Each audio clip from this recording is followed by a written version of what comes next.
Hello students, this is Anshanika PGT physics. हम बात कर रहे हैं क्लास 10 की फर्स्ट चैप्टर रासायनिक अभिक्रियाएं एवं समीकरण।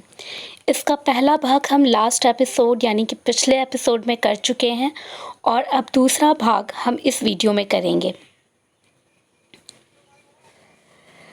आपका इस चैप्टर का जो पहला भाग था रासायनिक अभिक्रिया, उसको लेकर हमने काफ़ी चर्चा पिछले वीडियो में की थी और दूसरा भाग जो है यानी कि रासायनिक समीकरण, उस पर जाने से पहले हम पहले कुछ चीज़ों को समझ लेते हैं एक बार फिर से। आपको याद होगा जब हम बेसिक्स ऑफ केमिस्ट्री के पार्ट्स कर रहे थे जो कि 1 to 4 तक था, वहाँ पे हमने सबसे पहले पदार्थ की चर्चा की थी। फिर आपको ये बताया था कि किस तरह किस तरह पदार्थ छोटे छोटे कणों से मिलकर बने होते हैं और फाइनली हम इस कंक्लूज़न पर पहुँचे थे कि किसी भी कण के अंदर इलेक्ट्रॉन, प्रोटॉन और न्यूट्रॉन ये तीनों होते हैं। तो ये बात माइंड में रखकर अब हमें आगे बढ़ना है कि पदार्थ जो होते हैं वो कण से मिलकर बने होते हैं। अगर वो पदार्थ शुद्ध पदार्थ हैं तो या तो वो तत्व होंगे या फिर यौगिक होंगे।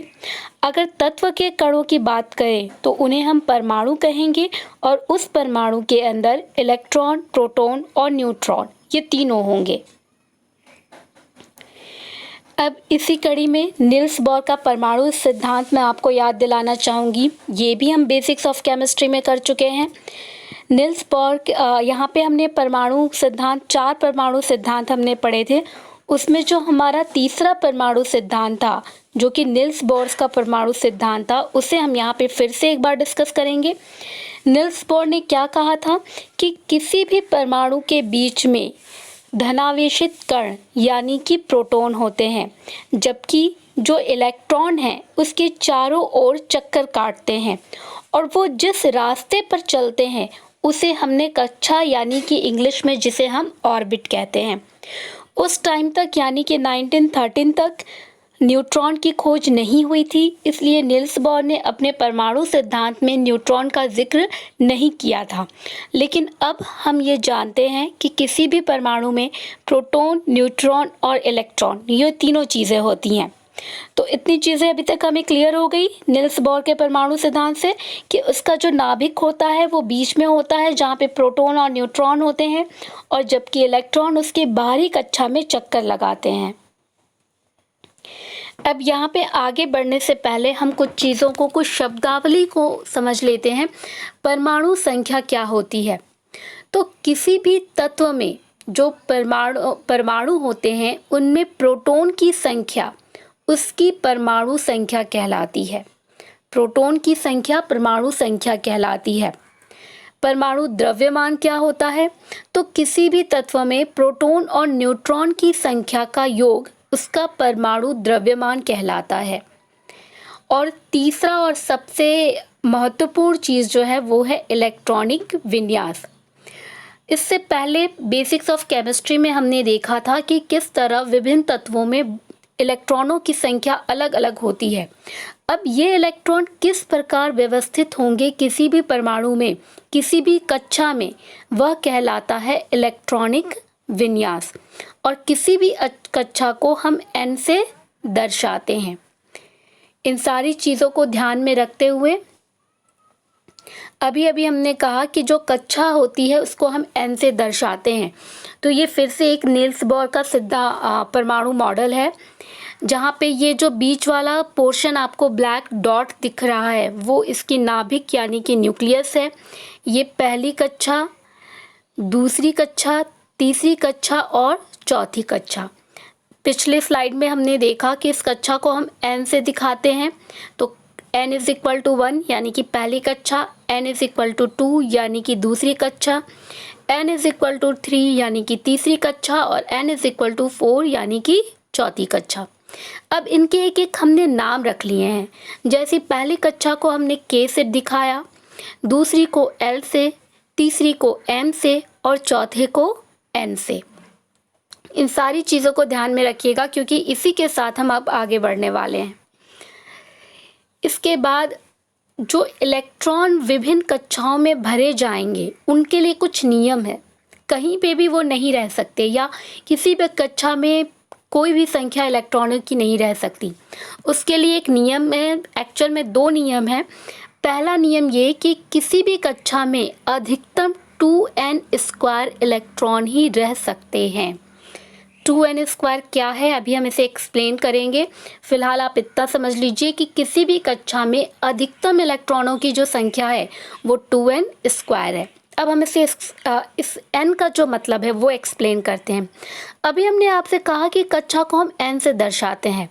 अगर कक्षा पहली कक्षा है तो n = 1, दूसरी कक्षा है तो n = 2, तीसरी कक्षा है तो n = 3 एंड सो ऑन।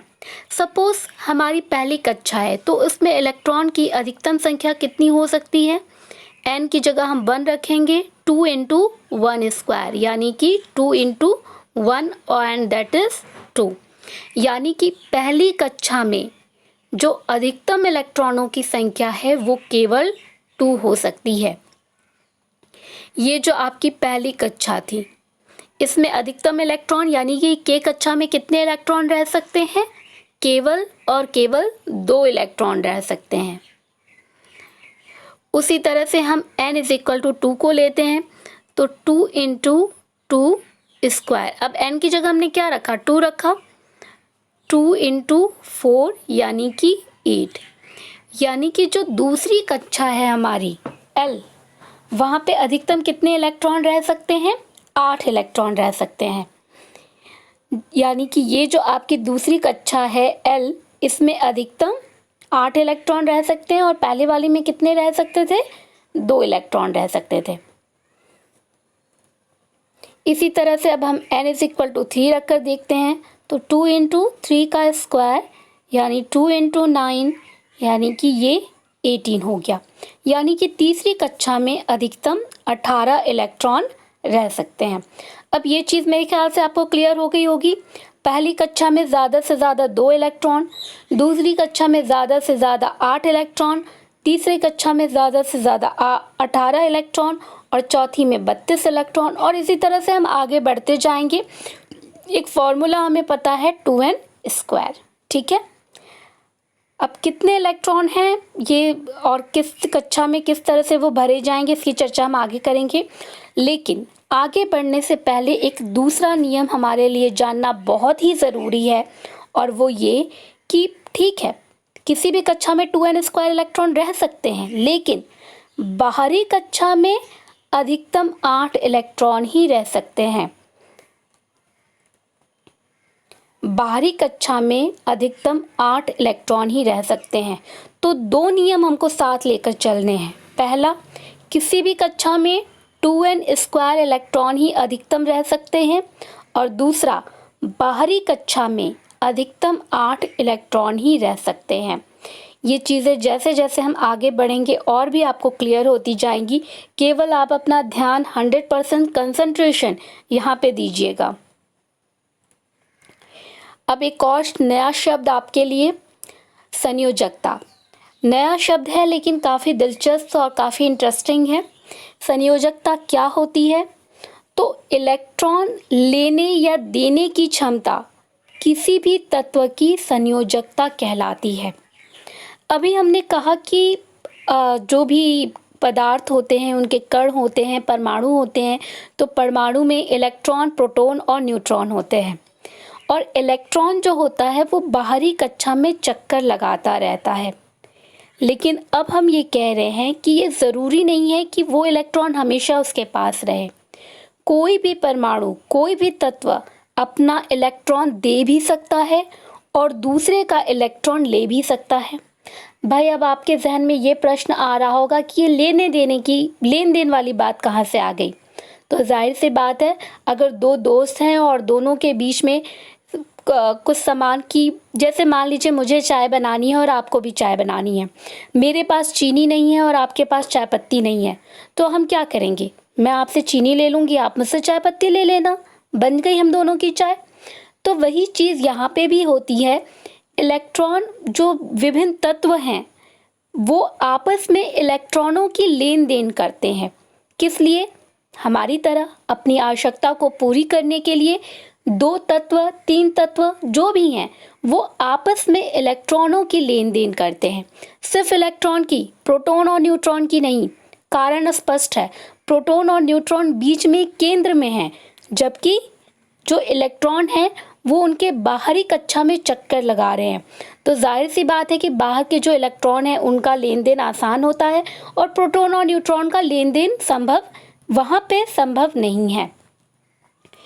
अब एक और चीज़, ये लेन देन, जैसे अभी हमने कहा ना कि हमें चाय बनाने की ज़रूरत पड़ी तो हमने चीनी मांग लिया, हमने चाय पत्ती मांग लिया, लेकिन तत्वों में कौन सी ज़रूरत पड़ती है? तो तत्वों में ये देखा गया है कि जो भी परमाणु होते हैं वो तभी तक अस्थायी रह पाते हैं जब उनकी बाहरी कक्षा में 8 इलेक्ट्रॉन हो। कोई भी तत्व तभी अस्थायी रह पाता है जब उसकी बाहरी कक्षा में 8 इलेक्ट्रॉन हो।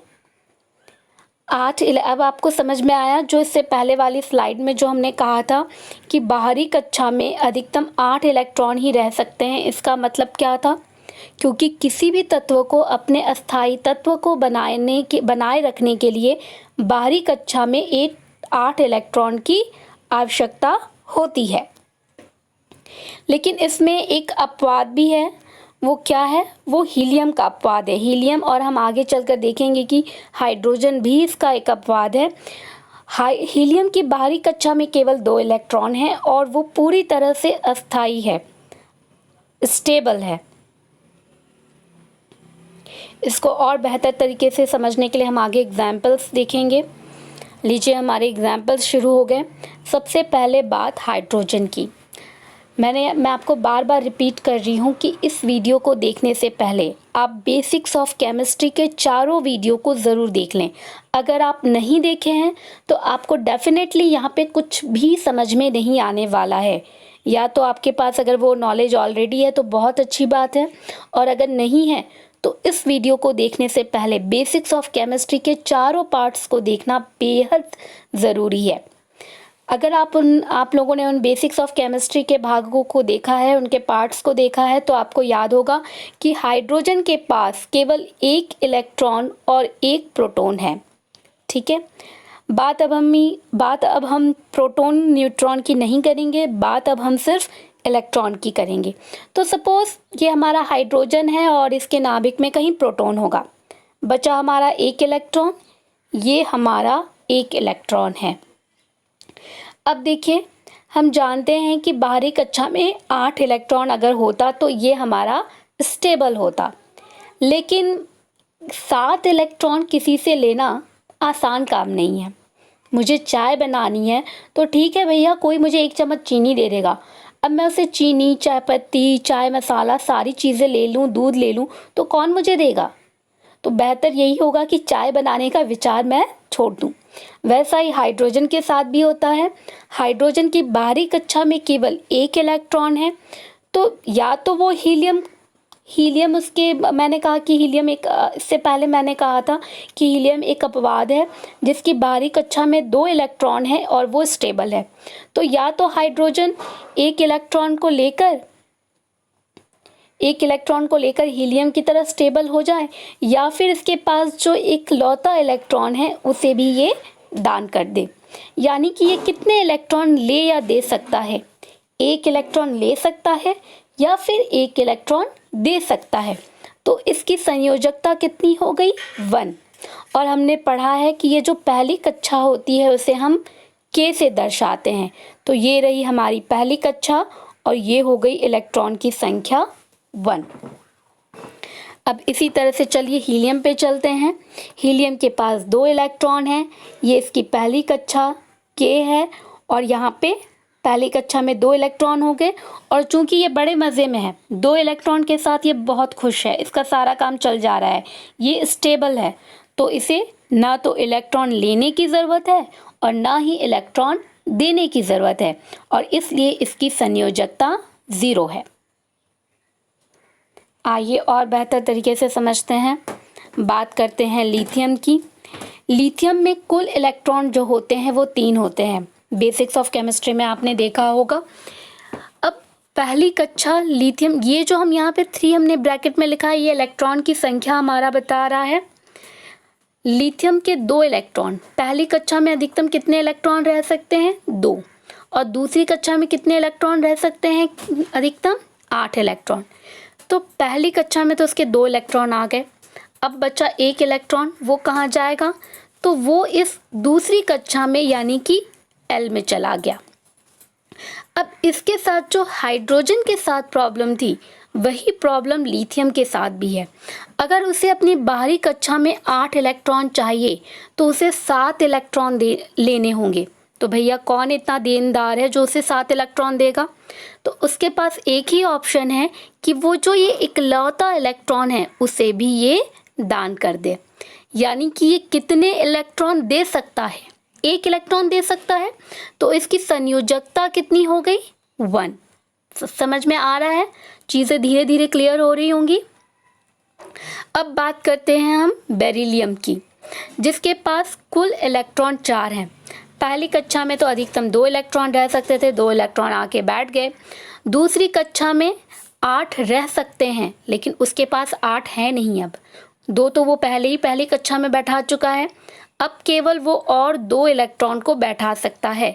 तो ये 2 इलेक्ट्रॉन उसने L कक्षा में यानी कि दूसरी कक्षा में लाकर बैठा दिए। अब अगर इसको स्टेबल होना है तो वो क्या कर सकता है? या तो 2 इलेक्ट्रॉन देकर हीलियम की तरह 2 इलेक्ट्रॉन में संतुष्ट हो जाए, या फिर 6 इलेक्ट्रॉन किसी से ले। तो 6 इलेक्ट्रॉन तो कोई इसे देने वाला है नहीं, तो इसके पास बेहतर ऑप्शन है कि ये 2 इलेक्ट्रॉन दे दे। और ये करता भी यही है, अपने 2 इलेक्ट्रॉन दे सकता है, दे देता है इनफैक्ट। तो इलेक्ट्रॉन लेने या देने की क्षमता ही संयोजकता कहलाती है। चूंकि ये 2 इलेक्ट्रॉन दे सकता है, इसलिए इसकी संयोजकता 2 हो गई। अब बात बोरोन की। बोरोन के पास 5 इलेक्ट्रॉन है। सेम स्टोरी लिथियम बेरिलियम वाली यहाँ पे भी होगी। 2 इलेक्ट्रॉन तो पहली कक्षा में आके आराम से बैठ गए, लेकिन जो आपका दूसरी कक्षा थी यानी कि L, वहाँ पे 3 इलेक्ट्रॉन है। चूँकि 5 इलेक्ट्रॉन लेने के बजाय 3 इलेक्ट्रॉन देना ज़्यादा आसान है, इसलिए इसकी संयोजकता 3 हो गई। अब बात कार्बन की, जो कि एक बहुत ही इंटरेस्टिंग तत्व है हमारे लिए। एक पूरा चैप्टर आपको क्लास 10th में मिलने वाला है। चौथा चैप्टर जो होगा आपका, वो पूरा कार्बन के ऊपर ही होगा, और वो इसके एक मज़ेदार जो इसके इलेक्ट्रॉनिक विन्यास है उसके कारण। 2 इलेक्ट्रॉन तो इसके भी हीलियम की तरह पहली कक्षा में आकर बैठ गए, बचे 4 इलेक्ट्रॉन। ये 4 इलेक्ट्रॉन, अब ये बताइए, ये 4 इलेक्ट्रॉन देकर हीलियम की तरह स्टेबल हो सकता है, या 4 इलेक्ट्रॉन लेकर ये बाहरी कक्षा में 8 इलेक्ट्रॉन को पूरा करके भी स्टेबल हो सकता है? यानी कि इसके लिए तो दोनों हाथ में लड्डू है, 4 इलेक्ट्रॉन दे भी सकता है और 4 इलेक्ट्रॉन ले भी सकता है, इसलिए इसकी संयोजकता 4 है। और इसके इसी गुण के कारण एक पूरा चैप्टर हम क्लास 10th में पढ़ेंगे, और आगे की कक्षाओं में, आगे की क्लासेस में एक पूरा ब्रांच, एक पूरी स्ट्रीम होती है कार्बन को लेकर। उसके बाद हम नाइट्रोजन पे आते हैं। अभी तक जो स्टोरी हमारी चल रही थी लिथियम बेरिलियम बोरोन के साथ, जहाँ पे वो इलेक्ट्रॉन ले नहीं सकते थे, दे सकते थे, लेकिन अब स्टोरी हमारी नाइट्रोजन के साथ चेंज होने वाली है। नाइट्रोजन के पास कुल इलेक्ट्रॉन 7 होते हैं। 2 इलेक्ट्रॉन तो उसके बाहरी कक्षा में आकर बैठ गए, बचे 5 इलेक्ट्रॉन। 7 - 2 5, तो बाहरी कक्षा में उसके 5 इलेक्ट्रॉन हो गए। अब देखिए, ये या तो 3 इलेक्ट्रॉन लेकर 8 इलेक्ट्रॉन अपने पूरे कर ले बाहरी कक्षा में, या फिर 5 इलेक्ट्रॉन देके अपने 2 इलेक्ट्रॉन वाला हीलियम का स्टेबल जो स्ट्रक्चर है उसको अपना ले। तो जाहिर सी बात है, ये अपने 5 इलेक्ट्रॉन क्यों देगा? ये क्या करता है कि ये किसी से भी 2 इलेक्ट्रॉन ले लेता है। There is a mistake, there should be 3, 8 - 5 3। तो ये किसी से भी 3 इलेक्ट्रॉन ले लेता है और अपनी बाहरी कक्षा में 8 इलेक्ट्रॉन को पूरा करके स्टेबल हो जाता है। क्योंकि अभी हमने देखा था कि स्टेबिलिटी के लिए क्या ज़रूरी है, बाहरी कक्षा में 8 इलेक्ट्रॉन का रहना ज़रूरी होता है। अब बात ऑक्सीजन की। ऑक्सीजन में जो कुल इलेक्ट्रॉन है वो 8 है। पहली कक्षा में 2 इलेक्ट्रॉन हो गए और दूसरी कक्षा में 6 इलेक्ट्रॉन हो गए। यहाँ पे भी 6 इलेक्ट्रॉन देना मुश्किल है, बजाय इसके कि वो 2 इलेक्ट्रॉन ले ले। और ऑक्सीजन करता भी यही है, किसी से भी 2 इलेक्ट्रॉन वो ले लेता है, जिससे उसकी बाहरी कक्षा में 8 इलेक्ट्रॉन हो जाते हैं। और चूंकि ये 2 इलेक्ट्रॉन ले सकता है, इसलिए इसकी संयोजकता 2 हो जाती है। उसके बाद हम फ्लोरीन पे आते हैं। फ्लोरीन के साथ भी सेम चीज़ होती है।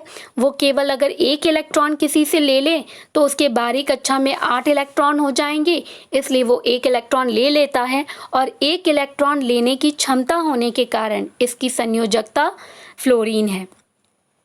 आप एक चीज़ यहाँ पे देख रहे होंगे, मैं 8-7 कर रही हूँ। 8-8 यहाँ पे हुआ है, और पिछले स्लाइड्स में भी हमने देखा था 8 माइनस करके हमने किया था, 8-6 किया था। तो ये किस कारण है?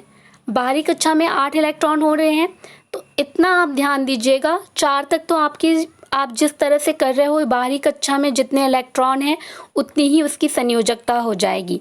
लेकिन जैसे आप 5 पे बढ़ोगे तो वहाँ पे आपको 8 से उसको माइनस करना है। 8-5 संयोजकता हो गई 3, 8-6 संयोजकता हो गई 2, 8-7 संयोजकता हो गई 1, और फाइनली 8-8 संयोजकता 0। अब हम नियोन पर आते हैं।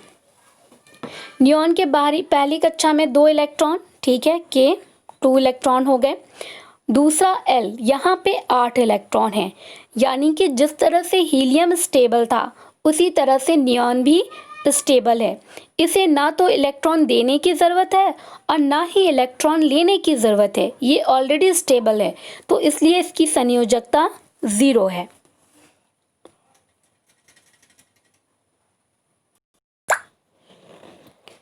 अब उसके बाद हम सोडियम की चर्चा करते हैं। सोडियम, जिसमें कुल इलेक्ट्रॉन की संख्या 11 होती है। 11 अब हम तीसरी कक्षा में कदम रखने जा रहे हैं, क्योंकि दूसरी कक्षा में अधिकतम कितने इलेक्ट्रॉन रह सकते थे? 8 इलेक्ट्रॉन रह सकते थे। तो वो तो नियॉन में हमारे पूरे हो गए, ये जो नियॉन था हमारा। अब तीसरी कक्षा में हम जाएंगे जहाँ पे हम अधिकतम 18 इलेक्ट्रॉन रख सकते हैं, लेकिन आगे जाकर आपको अपवाद मिलने वाले हैं, इसलिए इसके लिए तैयार रहिएगा। सोडियम के 11 इलेक्ट्रॉन यहाँ पे, पहली कक्षा में 2 इलेक्ट्रॉन, दूसरी कक्षा में 8 इलेक्ट्रॉन और तीसरी कक्षा में 1 इलेक्ट्रॉन। ध्यान दीजिएगा कि अगर बाहरी कक्षा में 1, 2, 3, 4 रहता है तो संयोजकता जैसी की तैसी, जस की तस हो जाएगी। यानी कि अगर 1 है बाहरी कक्षा में इलेक्ट्रॉन तो संयोजकता 1, 2 है तो 2, 3 है तो 3, 4 है तो 4। लेकिन जैसे ही अगर बाहरी कक्षा में 5 इलेक्ट्रॉन आ गया तो वहाँ पे हमें 8 से माइनस करने की ज़रूरत पड़ेगी। तो यहाँ पे बाहरी कक्षा में इसके केवल 1 इलेक्ट्रॉन है, तो इसलिए इसकी संयोजकता 1 हो गई। उसके बाद मैग्नीशियम, इसके पास कुल इलेक्ट्रॉन 12 होते हैं। पहली कक्षा में 2, दूसरी में 8 और तीसरी में 2, तो इसकी संयोजकता कितनी हो गई? 2। तीसरे में आता है एल्यूमिनियम। यहाँ पे पहली कक्षा में 2, दूसरी में 8, तीसरी में 3, तो संयोजकता 3। सिलिकॉन, कुल इलेक्ट्रॉन इसके पास 14, तो पहली में 2, दूसरी में 8 और तीसरी में 4, 8-4। यहाँ पे वैसे हमने माइनस कर दिया है मैंने, लेकिन आप चाहें तो वैसे भी इसको लिख सकते थे। तो कुल संयोजकता इसकी कितनी हो गई? 4। इसके बाद फास्फोरस 15। अब चूंकि यहाँ पे 5 आ गया है तो यहाँ पे हम क्या करेंगे?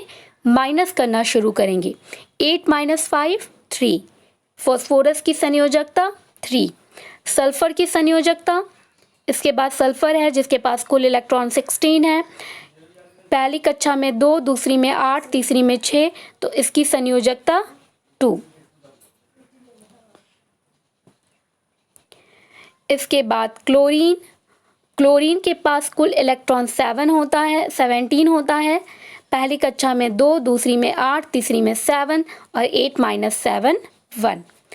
आर्गन में KLm पहली कक्षा में 2 इलेक्ट्रॉन, दूसरी में 8, तीसरी में 8, तो 8 - 8 0, क्योंकि बाहरी कक्षा में जो इलेक्ट्रॉन होते हैं, इलेक्ट्रॉनों की जो संख्या होती है उसी को हम लेकर संयोजकता डिसाइड करते हैं। अब यहाँ तक तो काफ़ी अच्छे से हमारा एक नियम चल गया। अब इसके बाद आपको ध्यान देना होगा क्योंकि कुछ चीज़ें अभी चेंज होने वाली हैं। पोटेशियम, कुल इलेक्ट्रॉन जिसके पास 19 है। अब आपको ये लग रहा होगा कि यहाँ पे 8 इलेक्ट्रॉन क्यों हैं, यहाँ पे तो 9 होना चाहिए, क्योंकि तीसरी कक्षा में हम ये कह चुके हैं कि तीसरी कक्षा में अधिकतम 8 इलेक्ट्रॉन रह सकते हैं। लेकिन हमें ये ध्यान देना होगा कि जो बाहरी कक्षा है उसमें अधिकतम जो इलेक्ट्रॉनों की संख्या है वो केवल 8 ही हो सकती है, और ये एक अपवाद के रूप में आता है जिसमें इलेक्ट्रॉन m में ना आकर n में आता है, और इसलिए इसकी संयोजकता 1 होती है। इसकी चर्चा हम आगे करेंगे डिटेल में काफ़ी। फ़िलहाल आप इतना याद रखिएगा कि जो पोटेशियम होता है उसकी संयोजकता 1 होती है, क्योंकि उसका 19वां इलेक्ट्रॉन तीसरी कक्षा में ना जाकर चौथी कक्षा में जाता है। और वही केस हमारे यहाँ कैल्शियम के साथ भी होता है, जिसका 20वां, 19वां और 20वां इलेक्ट्रॉन m में ना जाकर n में जाता है, और इस कारण इसकी संयोजकता 2 हो जाती है। तो इसके बाद ये जो दूसरा भाग था फर्स्ट चैप्टर का, जब हम तीसरे भाग में पहुंचेंगे तो वहाँ पे हम रासायनिक सूत्र को लिखने की कोशिश करेंगे। रासायनिक सूत्रों को कैसे लिखा जाता है वो जानने की कोशिश करेंगे, और वहाँ पे हमें संयोजकता की बहुत ही ज़रूरत पड़ने वाली है। इसके बाद ये और 10 हमारे जो तत्व थे वो छूट गए थे, उसका इस तरह से टेबल बनाकर दे दिया गया है। Scandium, titanium, vanadium, chromium, manganese, और यहाँ पे आप देख रहे हैं संयोजकता भी 1 से ज़्यादा है। कारण केवल इसका यही है कि इनमें इलेक्ट्रॉन लेने या देने की क्षमता 1 से ज़्यादा होती है।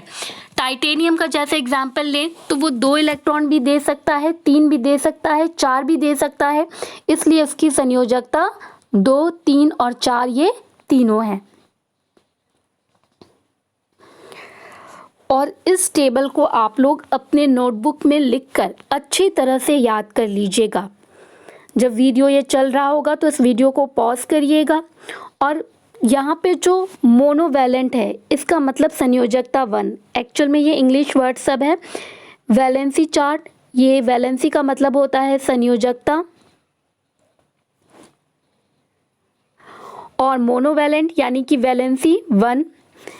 इसको मैं कहीं साइड पे लिख देती हूँ। आपका वैलेंसी का मतलब हो गया संयोजकता, आप इसे अपने नोटबुक में नोट कर लीजिएगा, वैलेंसी यानी कि संयोजकता। अब ये एक वैलेंसी यानी कि एक संयोजकता जिसकी है वो दिया गया है। क्लोराइड, ब्रोमाइड, आयोडाइड, इसको भी याद करना मत भूलिएगा, क्योंकि ये आगे आपका जब हम रासायनिक सूत्र लिखेंगे वहाँ पे ये यूज़ होने वाला है। जिनकी वैलेंसी या संयोजकता 2 है वो ये हो गए 3 वैलेंसी और ये 4 वैलेंसी। तो ये सारी चीज़ें, ये पूरा टेबल आप अपने नोटबुक में लिखकर इसे याद कर लीजिए अच्छी तरह से, क्योंकि जब हम रासायनिक सूत्र लिखेंगे तो उसकी वहाँ पे हमें इसकी ज़रूरत पड़ने वाली है। यह हमारा रासायनिक सूत्र, ये मैं आपको अगले पार्ट में यानी कि पार्ट 3 में इसके बारे में डिस्कस करूँगी। Okay, see you soon.